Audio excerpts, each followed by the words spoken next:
Welcome to a very special edition of the Best of House of Cards podcast, Series 6 so far. What you're about to watch is a compilation of the best bits of the podcast in the 6th series so far, taking the best bits from movies, TVs, films, automotive entertainment and industry, as well as a whole lot more. This is part 1 of a 2-part compilation. The second part will be releasing around Christmas time this year. So when the podcast wraps up, I'll put together a compilation of the best bits of the podcast so far, and it will also be available in your podcast feeds as well. So do sit back, relax, and enjoy.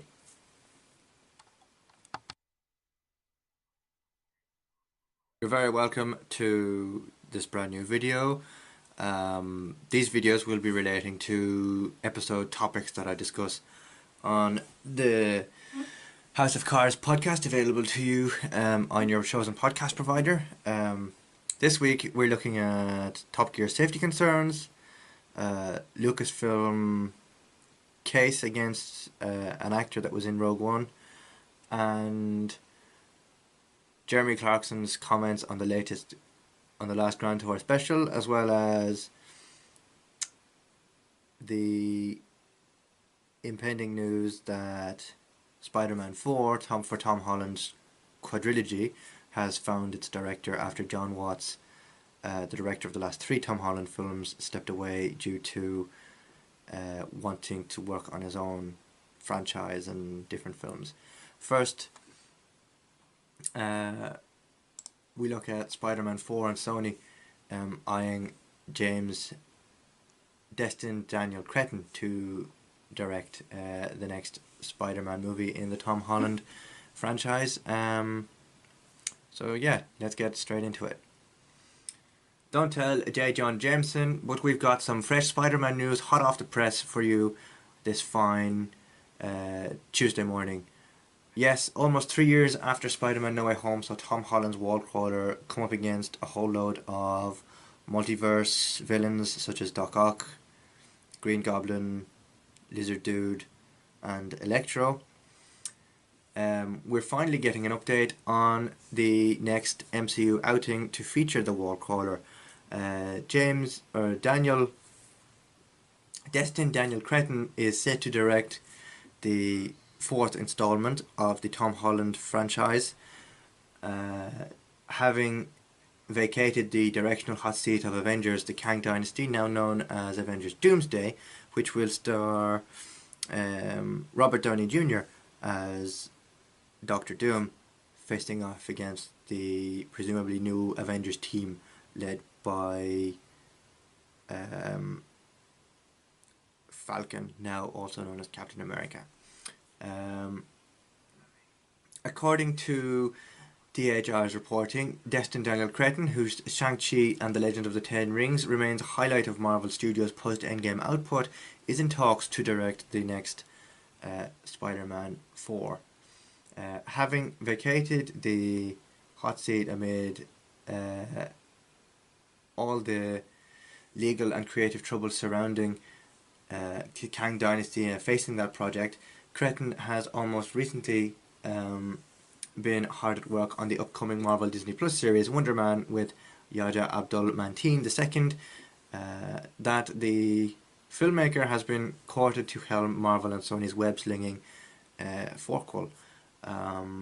Then represents a vote of confidence in Wonder Man from the Kevin Feige and co., who've already snapped up Spidey scriptwriting alum Chris McKenna and Eric Sommers to scribe the franchise's 4th installment. And whilst we've no word at this point on plot or synopsis for the film, or what the title will be, Deadline are reporting that Tom Holland is dead despite the letters of MJ's outcome in the last film, featuring Tom Holland, are both in talks to return for the Wall Crawler's 4th installment.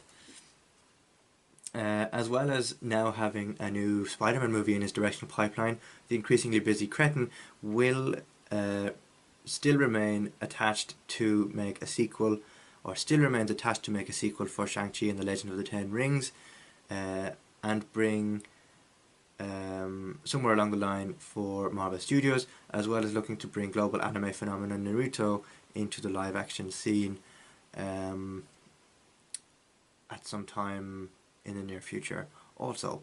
But for now, with reports indicating that Spider-Man 4 is zipping its way towards an early 2025 shoot, it looks like Creighton has been well and truly bitten by the spider-bug and will be caught in Peter Parker's web of intrigue for the foreseeable, and that suits us just fine.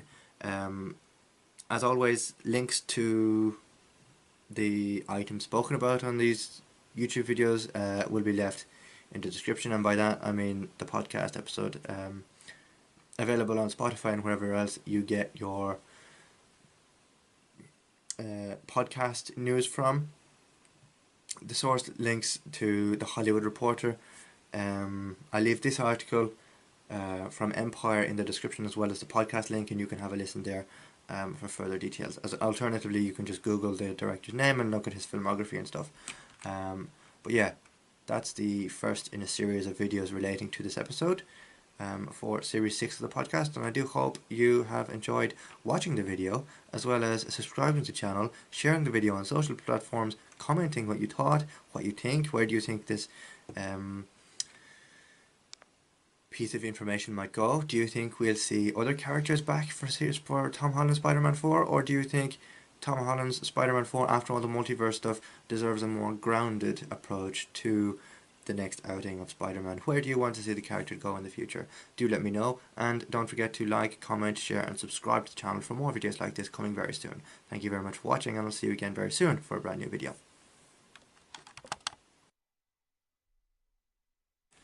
Andrew Flintoff reveals he has anxiety and nightmares of Top Gear crash. I spoke recently of the Top Gear crash that Freddie Flintoff experienced in December of 2022, I believe, and I covered it extensively both on my YouTube channel, outside of the podcast, and over on my other social medias. But now it has come to light that Freddie Flintoff reveals he has nightmares and experiences anxiety of the day that the crash happened.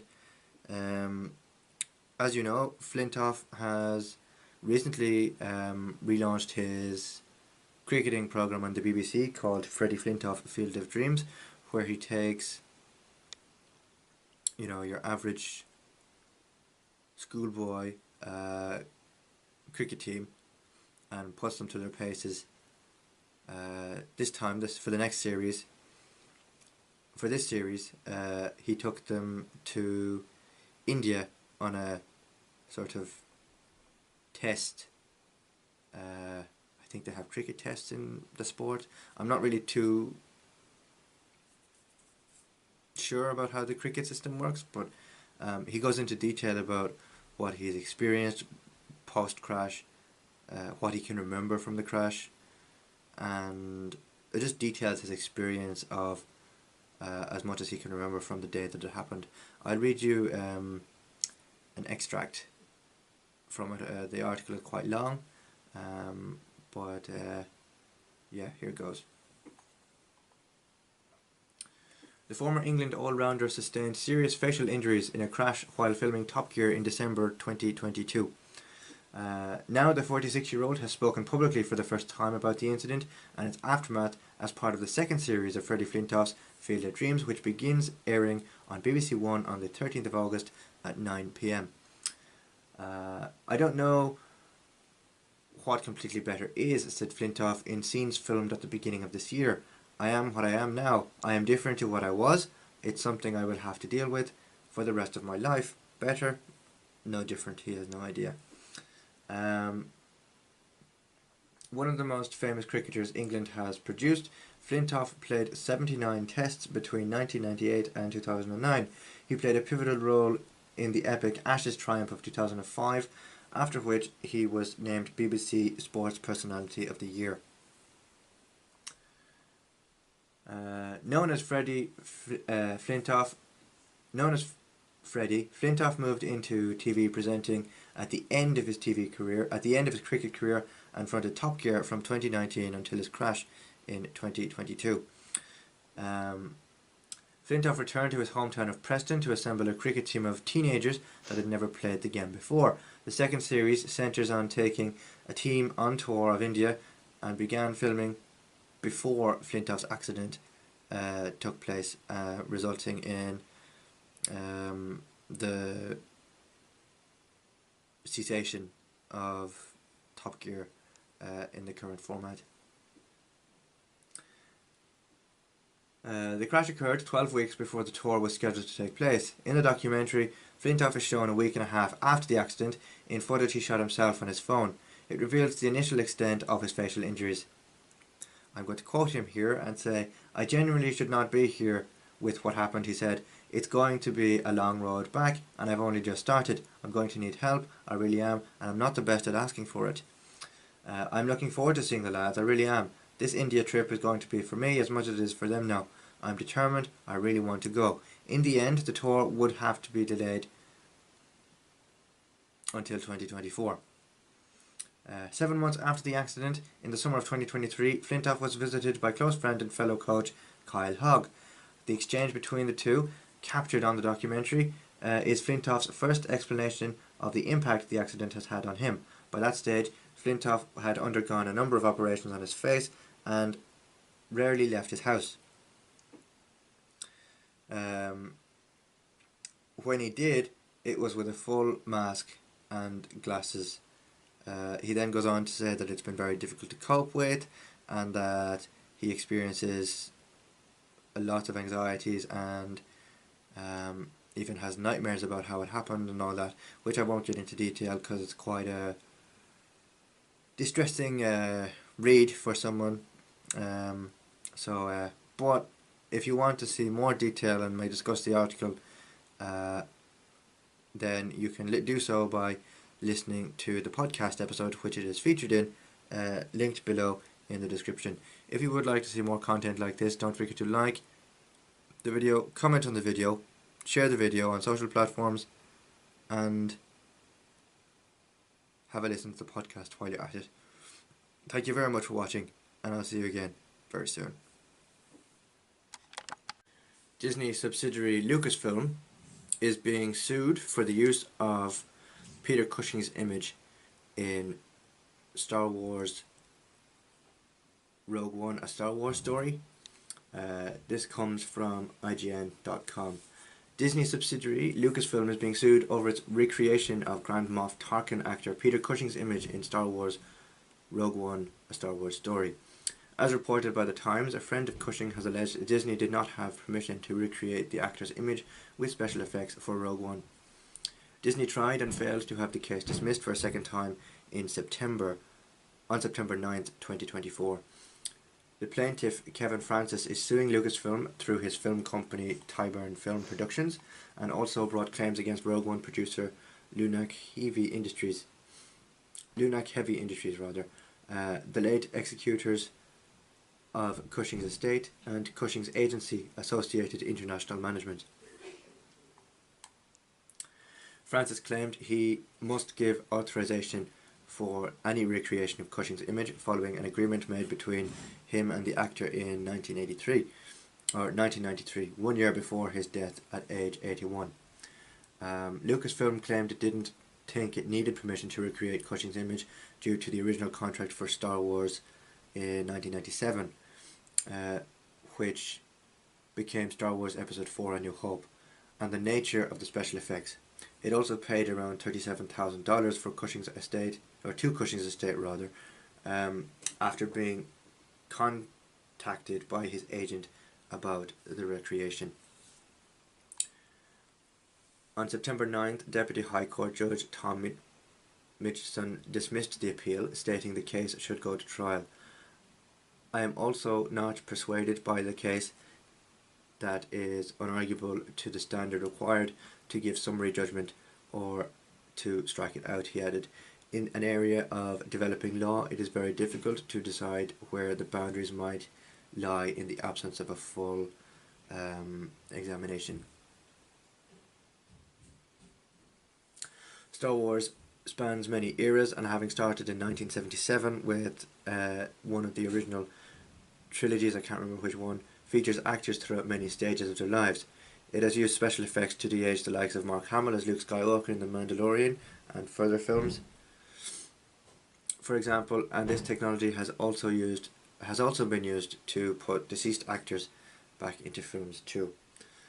This includes Cushing's Tarkin, of course, but also extends to the use of Carrie Fisher's character, Princess Leia, when the actress died in 2016 after 2 of the sequel trilogy films were released. And Disney used special effects alongside repurposed footage of Carrie Fisher in Star Wars Episode 9, The Rise of Skywalker. For all this and more, visit the link below where you can listen to the full episode of the House of Cards podcast.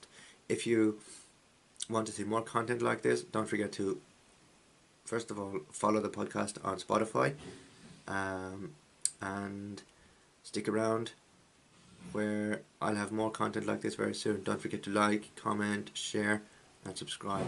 Thank you very much for watching, and I'll see you again very soon for more.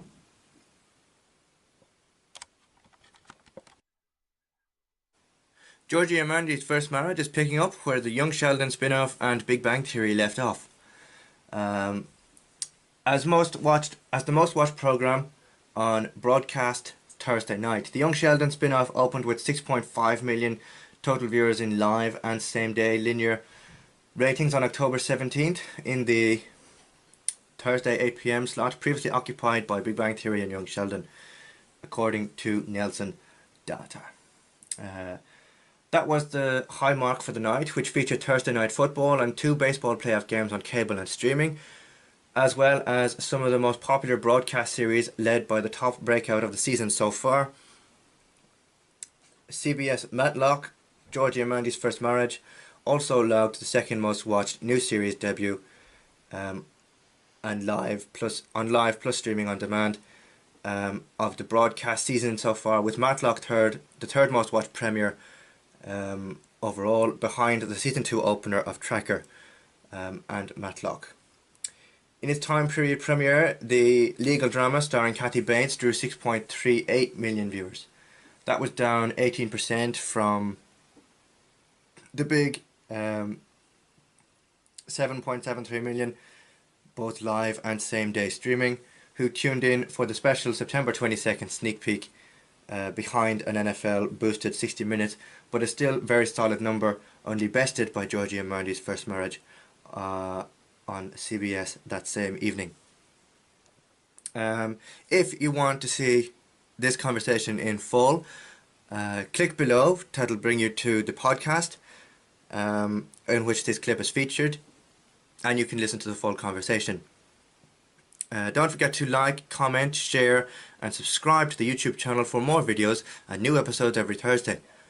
Don't forget to leave a rating on the podcast, as it helps boost the podcast algorithm and allows more people to view it and tune in. Thank you very much for watching, and I'll see you again very soon for more.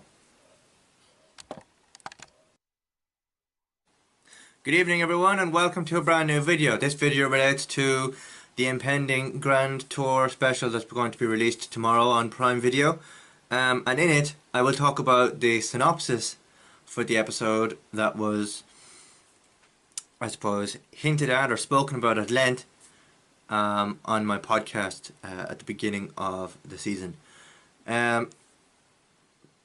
So it's quite a lengthy synopsis, given that it's the last special of the Grand Tour trio of Jeremy Clarkson, Richard Hammond and James May. So I will kind of condense it down into easier, more simplified steps for you to understand. Basically give you the TLDR version of it, which stands for Too Long, Don't Read. Basically, right, the trio are in 3 cars that they've always wanted to own. They visit, but they're in Zimbabwe for the final special. They drive through Zimbabwe into Botswana, carrying silver, meeting up with friends along the way, some old and some new. Some might be recognisable. A lot of people think that the person that they meet up with in the special is former Stig Ben Collins, who, as you know, got into quite some controversy over the earlier seasons of Top Gear, revealing himself to be the Stig, when the Stig was supposed to be a secret. Now, as I understand it, Jeremy and the gang are still friends with Ben Collins, so there's no love lost there. But anyway, to continue on the story, the trio continued their way through Zimbabwe and into Botswana,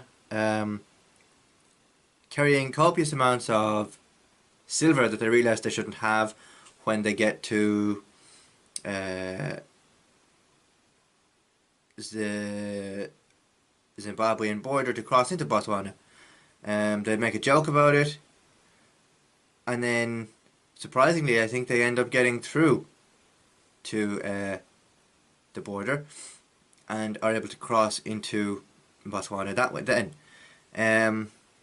How do I feel about the special ending, or the trio, or the era rather, of this version of the Grand Tour ending? To be honest, I don't know yet. It'll be quite emotional for some, given that we watched them on Top Gear and then various other programs that they do. So I'm not quite at that emotional level yet, but I presume I will be as the special rolls out and plays through. I'm looking forward to what other projects they have in the pipeline, namely Clarkson's Farm, Richard Hammond's Workshop, and whatever James May is working on at the moment. Whether he'll get TV projects or other forms of work, I'm unsure of. But, you know, I think after 22 years of automotive televisual work and travelling the globe in cars that, you know, nobody else dreamed of, and let alone was able to do the amount of stuff with the cars that they had, I think they deserve a well-earned break, and I look forward to seeing whatever the next chapter of their lives lies ahead, whether that's TV work or just plain retirement. I know we have a few seasons of the Grand Tour of the Clarkson's Farm lined up. Season 4 is filming, Season 5 is in the works. Season 4 of Richard Hammond's Workshop is currently playing out on Discovery Plus, and I think James May is working on his gin brand and the What Next YouTube channel, as well as other projects as well. So not quite at the emotional level to say goodbye to them yet, but I'm sure we'll get there in time. For more videos like this and updates on the Grand Tour, don't forget to like, share, comment, and tell me what you are going to miss about the Grand Tour when it airs tomorrow. Will there be emotion? How do you feel about the partnership ending after 22 years? You know, what are your thoughts on that aspect of the trio's partnership ending? Do let me know, and I'll be back later with more videos on the subject throughout the podcast season. And don't forget, you can listen to the podcast using the link below. It's also available on Spotify, Apple Podcasts, and wherever you get your podcasts from. Thank you very much for watching, and I'll see you again very soon.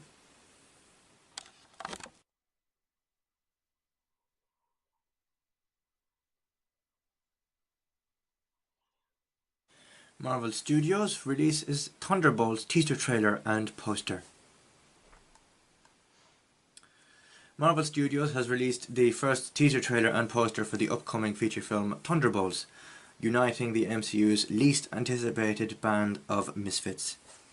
Florence Pugh returns as depressed assassin Yelena Belova, and the trailer finds her teaming up with some unlikely faces. The returning cast includes Sebastian Stan as Bucky Barnes, David Harbour as the Red Guardian, Wyatt Russell as John Walker, Olga Kurylenko as the Taskmaster, Hannah John Kamen as Ghost, and Julia Louis-Dreyfus as Valencia Allegra de Fontaine. Lewis Pullman and Geraldine Vivaswan also star. In addition to sharing the first teaser trailer, Marvel Studios has also released the first poster for the upcoming Thunderbolts film. Jake Schreier directs Thunderbolts, with Kevin Feige producing. Louis Despacito, Brian Chapek, Jason Tamez and Scarlett Johansson serve as executive producers on the film. Marvel's Thunderbolts opens in US theatres May 2nd, 2025. For all this and more information, click below to listen to the podcast episode in which this clip features, and don't forget to leave a rating on the podcast, as it helps boost the podcast's listenership ratings and also allows it to be discovered by more people. Don't forget to like, comment, share and subscribe to this channel for more content like this, and tell me below, what are you most looking forward to about next year's Thunderbolts movie by Marvel Studios. Thank you very much for watching, and I'll be back later with more videos.